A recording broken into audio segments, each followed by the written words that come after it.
Hey, what's going on everybody? I'm Primal Liquid, bringing you another Borderlands 3 Legendary Weapon Guide. And in this one, we're going to be taking a look at the Alchemist.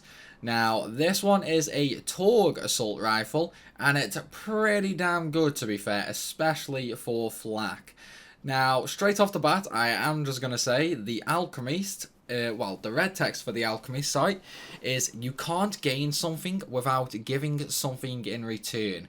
Which, as I'm sure a lot of you anime fans out there have already deduced, it is a reference to Full Metal Alchemist. And if you like anime and you haven't seen that, first of all, what the hell is wrong with you? Second of all, stop watching this video and go watch Full Metal Alchemist. It is a damn good show, and you are definitely missing out if you have not seen it.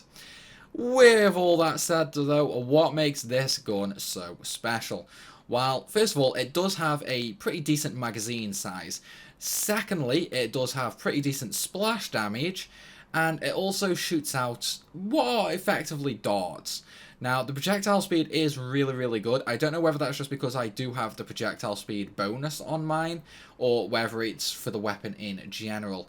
Now, one bonus you'll notice at the very bottom is stuck gyro jets increase damage by 9% each. And what this basically means is, if you look here, now these are all the little darts. Each one of these will increase the total damage by 9%. So, I mean, straight off the bat, I mean, that's 9, 18...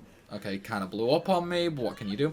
So 9, 18, 27, 36, 45, 54, and so on and so forth. Now, obviously, this will really stack up to ramp up the damage.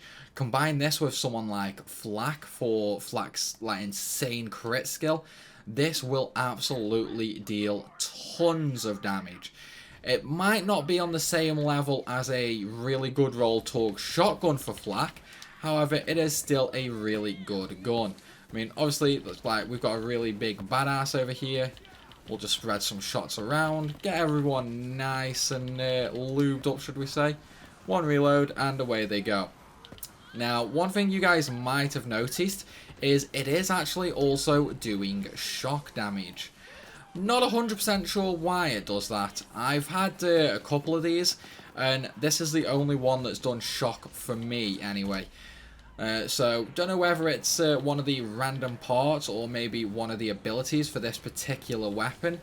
But yeah, it's pretty nice to be fair. It is pretty nice. Its damage is really up there. It's not exactly great for clearing out rooms, but it is a really good weapon for bosses. As I said earlier, especially for a character like Flak.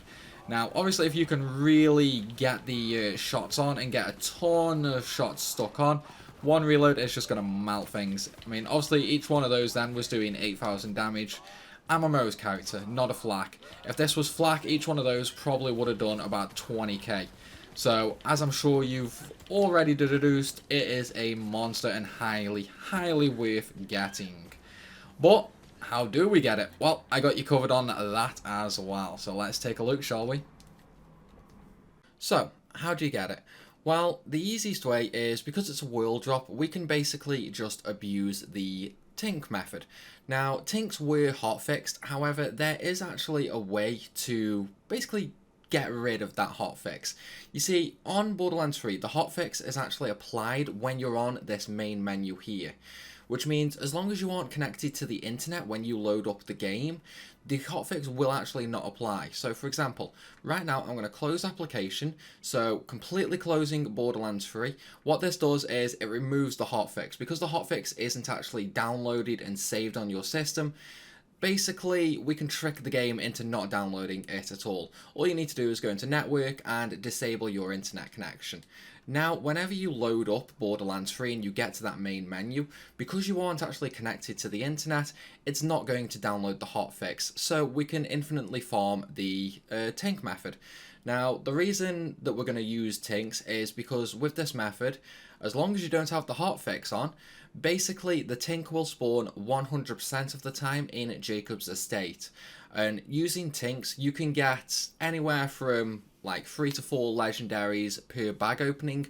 But not only that, the Tink does also drop a lot of legendaries while he's just running around the map as well, which makes this much easier to get.